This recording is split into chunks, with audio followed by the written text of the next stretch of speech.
Napahugot ng hangin si Rina dahil hindi pala siya nakahinga ng maayos. Napalunok din siya ng masakit sa lalamunan dahil para bang may nakabara doon. Ayos ka lang ba, Ate Rina? I'm so sorry. Hindi ko alam na may girlfriend na pala si Kuya John. Wala yun, Joanne. It's okay. Pareho naman na kaming nakamove on na ng kuya mo. Wala na yun sa akin. Labas sa ilong na sabi niya bago niya inubos ang kanyang iniinom. Nagkatinginan lang si Kenji at Joanne dahil alam ng mga ito na apektado siya kahit hindi niya sabihin. Nagulat siya nang yakapin siya ni Joanne. Mas maganda at sexy ka sa kanya, ate. I'm sorry talaga. Ilang araw pa lang nung huli ko nakita si Kuya John wala pa siyang girlfriend nun Shh. I'm fine, Joanne. You don't need to feel sad for me. Tinapik niya ang likod ni Joanne dahil nakayakap pa rin ito sa kanya. Pinagsasalos ka lang siguro ni Kuya. It's okay. We're okay now. Masaya ko para sa kuya mo. He looks really happy with her. Malungkot niyang sinulyapan sa Audrey habang kumukuha ito ng pagkain. Masaya ito habang kasama nito si Sheila. Very sweet ang personality ng babaeng kasama nito kaya alam niyang nahulog na talaga ang loob ni Audrey sa dalaga. Kung mag-usap ang mga ito ay para bang sila lang ang tao sa mundo. Ganoon si Audrey sa kanya noon kaya alam niyang totoo ang relasyon ng mga ito. Kakaibang kislap sa mga mata nito habang nakatingin sa babae. Maya-maya pa'y iniwanan na siya nila Kenji at Joanne dahil kailangan pang mag-asikaso ng iba pang bisita. Naiwan siya mag-isa sa table niya. Hindi na niya kinaya ang party na iyon. Nais na niyang bumalik sa kanyang hotel room at doon ibuhos ang masaganan niyang luha. Tumayo siya upang tumakas na. Mauunawaan naman siguro siya ni Kenji at Joanne dahil wala din siyang kaibigan sa party na iyon. Torture din para sa kanya makitang may ibang babae nang minamahal si Aljan.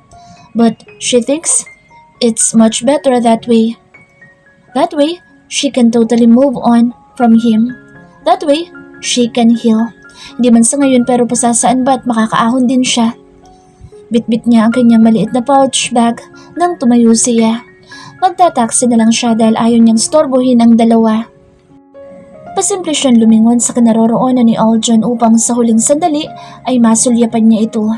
Ngunit tumalon yata ang puso niya nang mahuli niyang nakatingin din ito sa kanya. Seryosong gwapong mukha nito at walang kangiti-ngiti. Nag-iwas agad ito ng tingin sa kanya nang mahuli niya itong nakatingin. Namalikmata lang ba siya? Nang sulyapan niya itong muli ay hindi na ito nakatingin sa kanya at masaya na ito na nakikipagkwentuhan kay Sheila. Huminga siya ng malalim upang mawala ang bigat ng dibdib niya. Napakasakit para sa kanya ang muling pagkikita nila. Mas gugustuhin niya pa sigurong makita na galit ito sa kanya kaysa ang ipinararamdam nito sa kanya na isa lang siyang baliwalang babae sa buhay nito. His smiles are knives directly to her heart. She's in pain. Paglabas niya sa bar na iyon ay doon na nagunahan na magpatakan ang luha sa kanyang mga mata. Mabilis niyang pinunasan ang mga luha niya. Ayaw niyang may makakita sa kanya na umiiyak siya. Ate Rina, wait! Napahinto siya sa paglalakad nang marinig niya ang boses ni Joanne. Humugot siya ng hangin upang magkaroon ng lakas na loob ng umiti kahit durog na durog ang pakiramdam niya. Uuwi ka na, ate? Joanne, mauna na ako ha. Ipahatid na kita, ate. No need. Magta-taxi na lang ako. Bumalik ka na doon sa loob ng party. Malungkot itong nakatingin sa kanya. Sorry talaga, ate. Akala ko hindi pa nakaka-move on si kuya sa'yo. Bala ko sanang ibalik ang tamis ng relasyon nyo. Sorry, ate. Hindi ko akalain na may girlfriend na si kuya. Wala yun, Joanne. I'm really okay. Huwag mo na yung isipin. Ang mahalaga, Joanne, ay okay na yung kuya mo at nahanap na niya yung babae magpapasaya talaga sa kanya. Napabuntong hininga si Joanne at tinawakan ang kanyang mga kamay. You'll always be my sister-in-law, ate. I love you, Ate Rina. So Wednesday, ha? May rehearsal tayo sa church. Huwag mo yung kakalimutan, ha? Tumango siya. Meron kasi silang rehearsal ng kasal nito. Siya ang napili nitong gawing bridesmaid kaya nararapat lang na nandoon siya sa rehearsal ng kasal nito. I'll be there. Don't worry. Lunes ng umaga, Sinundo ni Joanne si Rina sa kanyang hotel room dahil pinapasundo daw siya ng mommy nito. Tumanggi siya ngunit magagalit daw si Mrs. Anderson sa kanya kung hindi niya ito pagbibigyan. Gagawa daw sila ng mga sample cupcakes para sa giveaways sa kasal ni Joanne. Nais nitong magpatulong sa kanya. Kaya heto siya ngayon, nasa passenger seat ng kotse ni Joanne. Nasa opisina kasi si Kenji kaya naman walang ibang magawa si Joanne kundi ang kulitin siya. Kinakabahan ako, Joanne. Baka galit sa akin ang mommy mo. Don't worry. Si mommy ang pinakamabait na babae sa buong mundo. Kasing haba ng trapiko sa EDSA ang pasensya niya at pangunawa. Di naman sila nagalit sa iyo, ate. Kilala din kasi nila si Kuya John bilang chick magnet. Kaya iniisip nilang third party ang dahilan kung bakit mo iniwan si Kuya. Napalunok siya. Wala bang ikinuwento si Aljan tungkol sa dahilan ng pagkakahiwalay namin? Nagkibit balikat lang si Joanne. Wala. Hindi naman pala kwentong isang iyon. Basta sinabi niya lang sa amin na iniwan mo na siya. Hindi niya sinabi ang dahilan kung bakit at ayaw din namin makialam sa issue ninyong dalawa ni Kuya. Lalo yatang bumigat ang puso niya. Hindi man lang ba siya siniraan ni Aljan sa pamilya nito? Bakit hindi nito sinabi sa pamilya nito na sumama siya kay Kenji sa Japan? Ang alam ko lang noon, sumama ka kay Kenji pabalik ng Japan. Kaya sinundan ko kayo agad kasi love na love ko na talaga si Kenji noon eh. Ngumiti siya. Naalala niya nga ang pag-iyak ni Joanne noon sa harap niya para lamang layuanin niya si Kenji. We are here, ate. Ready ka na ba sa walang katapusang kwentuhan kay mommy? Tanong sa kanya ni Joanne nang sa wakas ay makarating sila sa parking lot ng mansyon. Humugot muna siya ng hangin upang mapuno ang kanyang dibdib at marahang ibinuka iyon. She let her fears comes out. Bahala na si Batman. Sana nga talaga, hindi galit sa kanya si Mrs. Anderson. Bumaba na sila ng kotse ni Joanne. Kumapit pa ito sa braso niya habang naglalakad silang papasok sa loob ng mansyon. Mommy, nandito na kami ni Ate Rina. Napalingon naman agad si Mrs. Anderson sa kanilang dalawa ni Joanne. Kasalukuyan itong nasa kusina at nakasuot ito ng apron at abalang-abala sa pag-bake ng cupcakes. Iha, Rina anak! Agad na nagliwanag ang mukha ng ginang at ngumiti ng matamis sa kanya. Nagpunas agad ito ng kamay sa isang malinis na bimpo upang lumapit sa kanya at bigyan siya ng mahigpit na yakap. Tita, nahihiyang bati niya. Magiging masaya sana siya kung nag-iisa lang ito sa loob ng kusina. Ngunit hindi niya akalain na may kasama ito doon. Hindi niya expected na nandoon ang magjowa. Ito na yata ang mga taong huli niyang gustong makita sa mga oras na iyon. Walang iba kundi si Aljan at ang napakaganda nitong nobya na si Sheila. Nakasuot din ng apron ang mga ito. Abala din sa pagbe-bake ng cake. Napalingon ang mga ito at natigil sa ginagawa nang dumating silang dalawa ni Joanne sa loob ng kusina. Parang biniyak ng 10 beses ang puso niya nang makita niyang nasa likod ni Sheila sa Aljan at parabang tinuturuan nito kung paano mag-bake ang nobya nito. Napako yata siya sa kanyang kinatatayuan ng mga sandaling iyon. Sorry Iha, hindi ko akalain na may nobya ng anak ko. Inimbita ko rin kasi siya pero may sabit na isinama. Pasimpleng bulong ni mommy ni Aljan sa kanya habang nakikipagbeso-beso ito sa akin niya. Pilit ng ngiti lang ang naisagot niya kay Mrs. Anderson. Nag-iwas agad siya ng tingin sa magjowa dahil masakit sa mata ang mga ito. I'm so glad at pinagbigyan mo ako, Rina. Halika, tuturuan ko kayo mag-bake. Nagkakilala na ba kayo nitong si Sheila? Hindi niya alam kung maiinis o matatawa siya sa mommy ni Aljan dahil hinila pa siya nito palapit sa magjowa. Napapangiti naman si Joanne sa bandang likuran niya. Kilalang kilala na kasi nito ang pagiging pilya ng sariling ina. Alam nitong may niluluto ang mommy nito na kakaiba. Nagkakilala na po kami kagabi, tita. Sagot niya kahit hindi naman talaga ipinakikilala ni Aljan sa kanya ang nobya nito. Nginitian niya ito at kahit labag sa loob niya. Mas maamo pala ang mukha nito sa malapitan at parabang kinukurot ang puso niya sa sarili niyang insecurities. Lalo siyang na-conscious sa kanyang physical na katangian. Tumaba siya at parang pakiramdam niya ay mas fresh ito sa kanya. Mabilis niyang naikumpara ang mga katangian nilang dalawa ng dalagang kaharap. Mukhang bulaklak ito na kakapitas pa lamang, samantalang mukhang nalalantang bulaklak naman siya na malapit ng mamatay. Oo, Nakakamatay talaga ang selos na kumukutkot sa kanyang puso ngayon. Ngunit kailangan niyang magpaka-plastic sa harapan ng mga ito. Hindi siya pwedeng magpakita ng totoong emosyon niya. Hindi pwedeng mahalata ni Aljan na nagsaselos siya ng husto. Nakasuot na simpleng t-shirt na puti ang dalaga at pantalon na maong. Siguro, may mga peklat dito sa binti kaya palaging nakapantalon, ano? Sinaway niya ang sarili niya sa pagiging laitera niya. Ganito na pala ang tipong babae ni Aljan ngayon. Yung conservative at mahinhin. Nakaramdam tuloy siya ng pagsisisi dahil sa napili niyang isuot ngayong araw na ito. Nakasuot siya ng sleeveless floral dress na litaw ang kanyang malulusog na dibdib. Pero revealing ang dress na suot niya at malayong malayo iyon sa conservative type na pananapit ni Sheila. Medyo chubby na siya ngayon pero bagay pa rin naman sa kanya ang magsuot ng dress. Hello ate, kapatid rin po ba kayo ni John? Matamis na ngiti naman ang ibinigay sa kanya ni Sheila. Pinagkamalan pa siya nitong isa sa mga kapatid ni John. Kahit mukha itong mabait ay hindi niya maiwasang mairita sa mahinhin na boss nito. Naku iha, hindi niya kapatid ang anak ko. Ex-wife siya ng anak ko. But don't worry, matagal na silang hiwalay. No more connections and no more feelings na ang dalawang ito. Hindi ba rin napaubo tuloy siya sa sarili niyang laway dahil sa mga sinabi ni Mrs. Anderson. Halata namang nabigla si Sheila dahil hindi agad ito nakapagsalita at umawang lang ng konti ang bibig. Inabutan agad siya ng baso na may tubig ni Joanne. Inunom niya agad iyon. Yeah, nothing to worry about baby. Segunda naman ni Aljan bago ito yumuko para halikan ang ulo ni Sheila. Natulala siya sandali sa eksanang iyon para kasing sinakal nito ang kanyang puso nang gawin nito ang simpleng gesture na iyon sa nobya nito. Ang sakit. Tiniis niya ang sakit at nagpanggap na lang siyang baliwala na sa kanya ang paglalambingan ng mga ito. Awkward naman ang umiti si Sheila sa kanya. Let's continue baby. Ito, ihalo mo sa coconut flour. Pagpapatuloy ni Aljan sa pagtuturo kay Sheila. Binabaliwala siya nito dahil nakatuon lang ang atensyon nito sa babaeng mahal nito.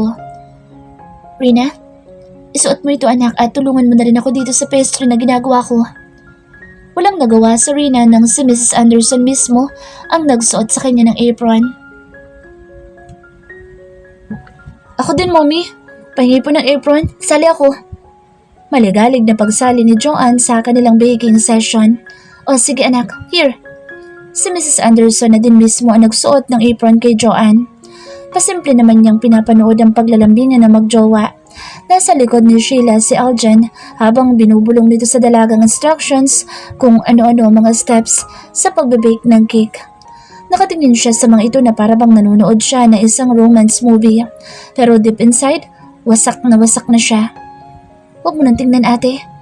Bulong ni Joanne sa kanya nang mapansin itong natutulala siya sa magjowa. Ngumiti siya at nagkunwaring baliwala iyon sa kanya. Kinagat niya ang kanyang ibabang labi upang pigilan ang pagninig nito. Nais na kasi niyang mapahikbi pero pinipilit niya lang magpakatatag. Busy naman si Mrs. Anderson na ihanda ang mga baking tools na gagamitin nilang dalawa ni Joanne. Pagkatapos nitong i-ready iyon ay nag-umpisa na silang turuan ito. Sinikap niya mag-focus na lang sa paglamas ng dough kaysa ang mapatingin palagi sa naglalambingan na magjowa. Ikamamatay na yata ng puso niya ang sweetness ng mga ito. Sa totoo lang torture para sa kanyang puso ang makasama sa iisang kwarto ang dalawang ito. Hindi na natigil ang mga karayom na tumutusok-tusok sa loob ng puso niya. Rina anak, may nobyo ka na ba? Napahinto siya sa paglamas ng dough dahil sa itinanong ng mommy ni Aljan. Paniguradong narinig din ito ng magjowa dahil katabi lang ito ni Mrs. Anderson sa kabilang gilid ng baking table. Meron na po. Pagsasinungaling niya, kahit wala naman talaga siyang nobyo. Ayaw niya lang magmukhang kaawa-awa sa harapan ng mga ito. Kahit wala siyang nobyo sa Japan ay naisip na lang niyang magsinungaling. Really? I'm glad you have a boyfriend, Iha. That's good for you. Kaya pala gumanda kang lalo at tumaba ka ng konti. Hiyang ka sa nobyo mo. Ouch, baby! Natigil ang panunukso sa kanya ni Mrs. Anderson nang dumaing sa sakit si Sheila. Nakahawak sa bewang nito si Aljan at napisilyatan nito iyon dahil napangiwi sa sakit si Sheila.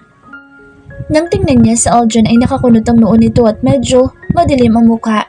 Ngunit saglit lang iyon dahil nagbago agad ang ekspresyon ng mukha nito nang magreklamo si Sheila. Napalitan iyon ng pag-aalala.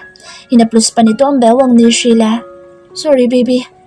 Hinging pasensya ni Aljan sa nobya nito na hanggang ngayon ay nakangiwi pa rin sa sakit. Nag-iwas na lang ng tingin si Rina sa mga ito dahil sa tuwing titingnan niya kasi ang mga ito ay parang binibiyak ang puso niya. Ayos lang ba kayo dyan anak? Nag-aalalang tanong ni Mrs. Anderson. Tumango lang si John at yumako na kay Sheila. Tila pa simple itong nakikinig sa pag-uusap nila ni Mrs. Anderson. O baka naman hindi? Anyway Rina, taga Japan ba ang nobyo mo? Tanong pa ulit ni Mrs. Anderson na para bang hindi niya naging ex-husband ang anak nito. Kakaiba talaga ang mommy nila Aljan. Dahil baliwala dito ang nangyari noon. Opo tita. Kuwan mo siya nitong ituturo ko sa iyo pag uwi mo sa Japan. Teka, 2 linggo ka lang ba talaga dito sa Pilipinas anak? Napalunok siya nang tumingin sa Aljan sa kanya. Saglit lang iyon ngunit walang emosyon. Napayuko na lang siya at nag-focus sa pagmamasa ng harina. Oo, Mami. 2 weeks lang po sa Atrina dito. Tatapusin niyo lang po ang kasal namin ni Kenji. Si Joanna ang sumagot sa mommy nito. Naramdaman siguro ni Joanna na wala na siyang ganang magsalita. Maybe namimiss ka na ng nobyo mo anak? Tukso pa sa kanya ni Mrs. Anderson at may pagsundot pa ito sa tagiliran niya. Sino ba namang hindi makakamiss kay Ate Rina? Ako nga namimiss ko siyang palagi. Yumakap si Joanne sa kanya kaya napangiti siya. Malambing talaga ang batang ito sa kanya simula nang maging close sila at makilala nito ang tunay na pagkatao niya. Ang lapit lang ng Japan. Nalawin niyo na lang ako ni Kenji doon kapag may oras kayo. Oo ba ate? Sure na sure. Napangiti siya sa pagkakataon na iyon. Natural ang pagkakangiti niya dahil tunay ng ngiti iyon at hindi peke at walang halong kaplastikan. Hindi katulad ng mga ngiti niya kani-kanina lang na punong-puno ng kaplastikan at pagkukunwari. Habang nakangiti siya, hindi niya napansin na pinagmamasdan siya ng pasimple ni Aljan. Nakakunot ang noo nito at parang naiinis sa ngiti niya. Nag-iwas na lang agad ito ng tingin sa kanya bago niya mahalata pa ito. May bala ka na bang mag-asawa ulit, Rina? Tanong bigla ng mommy ni Aljan sa pagitan ng pag-uusap nilang dalawa ni Joanne. Ouch, baby! Muling nagreklamo si Sheila kaya napatingin sila sa mga ito. Sorry, nanggigigil kasi ako sa'yo, baby. I think we better get some privacy. Seryoso at walang kangiting-ngiting sambit ni Aljan kay Sheila. Para na namang may kumurot ng pinong-pino sa puso niya. Tumingin sa kanila sa Aljan. Ngumiti ito sa kanila upang magpaalam. Sa kwarto lang muna kami. Maiwan na muna namin kayo dito. Nakangiting paalam ni Aljan sa kanila. Hinila na nito sa kamay nito si Sheila. Nakayuko lang ang nobyo nito habang magkahawak ang kamay na lumabas ng kusina. Nanghihina naman ang tuhod niya. Parang gusto niyang bumigay pero nagpakatatag siya. Hindi na siya bata upang hindi malaman kung anong privacy ang nais ni Aljan. Kilalang kilala niya ito. Paniguradong may gagawing milagro ang mga ito sa loob ng kwarto. Ilang segundo pa lang na lumabas ng kusina ang magjowa ay nag-unahan na sa pagpatak ang mga luha niya. Napansin agad iyon ni Mrs. Anderson at nag-alala ito sa kanya. I'm so sorry dear. Buong pusong paghingi ng tawad ni Mrs. Anderson sa kanya habang hinahaplos nito ang likod niya. Tahimik naman si Joanne sa kanyang tabi at nalulungkot din ito. Okay lang po ako. Totoo bang may nobyo ka na? Mahinang tanong ni Mrs. Anderson sa kanya habang nakatingin sa kanyang mga mata. Nakagat niya agad ang kanyang ibabang labi upang pigilan ang sariling mapahikbi. Umiling siya bilang pag-amin sa pagsusunungaling niya kanina. Lalo namang naawa sa kanyang ginang at niyakap siya ng mahigpit. Nang mahimas-himasan siya, ipinagpatuloy na nila ang pagbe-bake. Wala pang 30 minutos ay bumalik na ang magjowa sa kusina. Mabuti na lang at tapos na siyang umiyak at hindi sana mahalata ng mga ito na medyo namumula ang gilid ng kanyang mga mata. Ang bilis naman mag-sex ng mga ito. Wala pang ang halos 30 minutos. Samantalang noon, sa tuwing dadalhin siya ni Aljan sa kwarto nito ay inaabot na sila na magdamag o maghapon. Baka hindi nag-sex sa mga ito. Baka naglambingan lang. Muling tumulong si Aljan sa pagbe-bake ng perfect cupcake sample na ipamimigay ni Joanne sa araw ng kasal nito. Hinubad na ni Rina ang apron niya upang magpaalam. Hindi na niya kayang patuloy torturin ang kanyang sariling puso kaya uuwi na siya. Tita, mauna na po ako ha. Pasensya na po. Nakalimutan ko na may lakad po pala kami ng mga kaibigan ko. Pagsisinungaling niya. Alam niyang naunawaan na siya ni Mrs. Anderson dahil alam nitong hirap na siyang manood sa paglalambingan ni Aljan at Sheila. Tumingin agad sa Aljan sa kanya at para bang hindi nito inaasahan na uuwi agad siya. Ganoon ba iha? O sige, mag-iingat ka ha? Magta-taxi ka lang ba? Opo. Humalik na siya sa pisngi ng ginang at sa pisngi ni Joanne. Ihatid na kita Ate Rina. Huwag na Joanne, kailangan ka ni tita dito. Hatid na kita. Sabay-sabay silang napatingin kay Aljan nang sabihin nito iyon. Hinubad na din nito ang apron na kasusuot pa lang nito ulit. Ilang segundo pa lang ang nakakaraan. Napanganga naman si Mrs. Anderson. Wag na. Ayos lang naman. I insist. Ayos lang yun dahil may pinabibili din sa akin sa Sheila. Friendly pa nang umiti si Aljan sa akin niya. Napayuko na lang si Sheila na para bang labag sa loob nitong payagan sa Aljan na ihatid siya. Nakakahiya naman. Sige na anak. Ihatid mo na si Rina. Ako nang bahala kay Sheila dito. Itinulak na ni Mrs. Anderson ang anak nito palapit sa kanya. Hiyang-hiya siya pero aminin niyang kinilig siya sa pagpresenta nito. Nang makasakay sila sa loob ng kotse ni Aljan ay nagbago ang ekspresyon ng mukha nito. Nakanguwi na ito at para bang may gustong ipakausap sa kanya. Can I ask you a favor, Rina? Huwag ka na sanang nakikipag-close sa mama ko. I hope you're okay with your life now. Kung okay lang sana, ihahatid kita dahil gusto kitang kausapin. Nagsasalos ka sa girlfriend ko sa pagiging malapit mo sa mami at kapatid ko. I hope you understand? May hinahon itong pakiusap sa kanya. Tila bomba iyon na sumabog sa kanyang puso. Hindi siya nakapagsalita. Para bang tahasan siya nitong sinisipa sa buhay nito at buhay ng pamilya nito. Okay. Halos napapiyok pa siya. Ngumiti naman si Aljan na isang mapagpasalamat ng ngiti. Thanks, Rina. Anyway, saan ka ba nakatira? Sinimulan na nitong paandarin ng kotse. Lumingon siya sa gawin ng bintana dahil nanunubig na ang kanyang mga mata. Ang lahat kasi ng pag-asa at kilig na naramdaman niya ay biglang naglaho. Hinatid lang pala siya nito upang pakiusapan na dumistansya sa pamilya nito. Sa Dulcet Hotel, ako naka-check-in. Napapiyok na siya dahil parang may nakabara na sa lalamunan niya. Okay. Malapit lang pala. Binaliwala ni Aljan ang garalgal niyang boses. Hindi na sila nag-uusap sa buong biyahe nila. Salamat sa paghatid. Huwag ka mag-alala. Pagkatapos ng kasal ni Joanne, hindi na ako masyado makikipaglapit sa pamilya mo. Pakasabi sa girlfriend mo, pasensya na. Nakayukong sabi niya. Okay, thank you. Mahinang sagot ni Aljan. Hindi na niya tinignan ang mukha nito. Dara-diretso na lang siya lumabas ng kotse nito dahil nag-uunahan ng magpatakan ang luha niya. Nang makalabas siya ng kotse ni Aljan ay naging seryoso ang mukha nito. Napayuko ito sa manibela ng ilang minuto bago ito nagmanehong pabalik ng mansyon. Halos 1 oras nang umiiyak si Rina sa loob ng kanyang hotel room. Hindi pa rin mabawasan ang bigat ng kanyang loob simula nang tumakbo siyang palabas ng kotse ni Aljan. Ang sakit. Ang sakit-sakit. Parang gusto niya muna ilabas ang puso niya mula sa kanyang katawan upang hindi na niya maramdaman ang bigat at kirot na nagmumula doon. Napakasakit para sa kanya ang harap-harapan siyang itaboy ni Aljan sa buhay nito.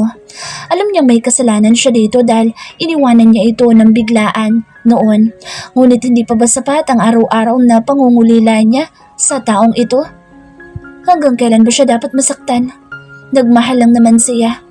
Minahal niya lang naman ito noong unang beses niyang masilayan ang mga ngiti nito. Masama ba ang ginawa niyang iyon? Masama bang maging masaya siya? Bakit parang hanggang ngayon pinahihirapan pa rin siya ng pestim pagmamahal niya para kay Aljan?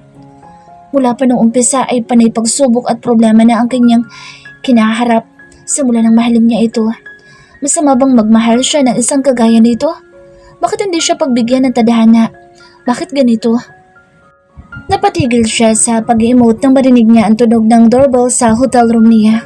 Bukod kay Joanne at Kenji, wala naman siyang inaasahang ibang taong bibisita sa kanya.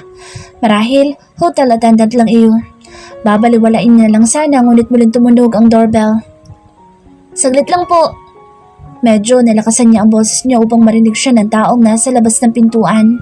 Nagmadali siyang pumasok sa loob ng banyo upang mabilis ang hilamusan ng kanyang muka. Gusto niyang maging presentable sa hotel attendant dahil baka isipin pa nitong suicidal siya kapag nakita nito ang pagiging miserable ng itsura niya. Pagkatapos niyang hilamusan ang mukha niya ay tinuyo niya agad iyon ng face towel na nasa gilid ng sink na nakasabit. Mabilis niya sinuklay ang kanyang buhok gamit ang kanyang mga daliri lamang. Napansin niyang namamaga ang mga mata niya nang mapatingin siya sa salamin ng banyo, ngunit mas okay na ang kanyang itsura ngayon kaysa kanina na hilampas sa luha ang mga pisngi niya. Muling nag-doorbell ang tao sa labas ng hotel room niya, kaya naman nagmadali na siyang pagbuksan iyon. Ngingiti na sana siya sa hotel attendant, ngunit hindi pa man siya nakakangiti ay napaawang na ang kanyang bibig. Hindi niya kasi inaasahan ang lalaking nakatayo ngayon sa pinto ng kanyang hotel room. Ang lalaking nagpasakit ng puso niya, 1 oras pa lang ang nakakalipas.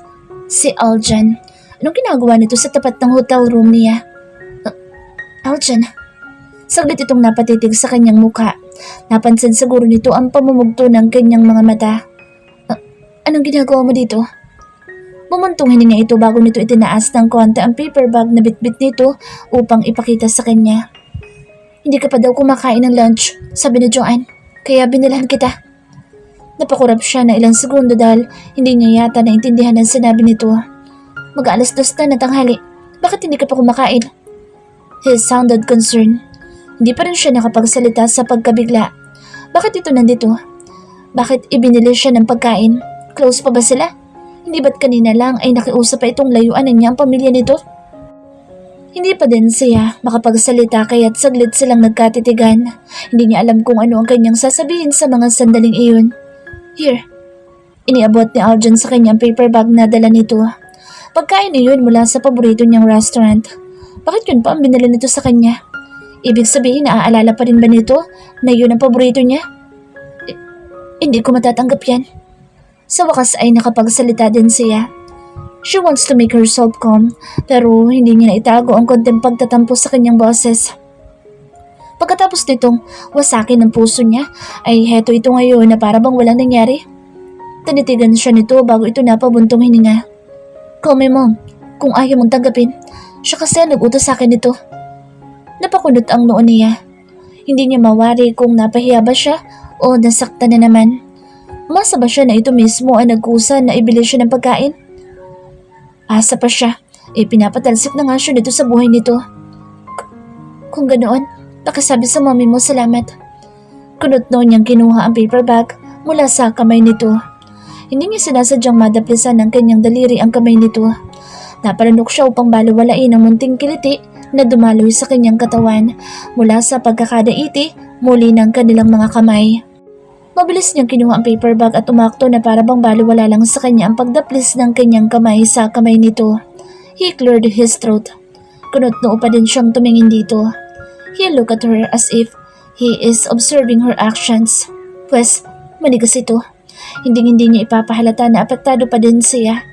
Saglit silang nagkatitigan na para bang sinusukat ang isa't isa.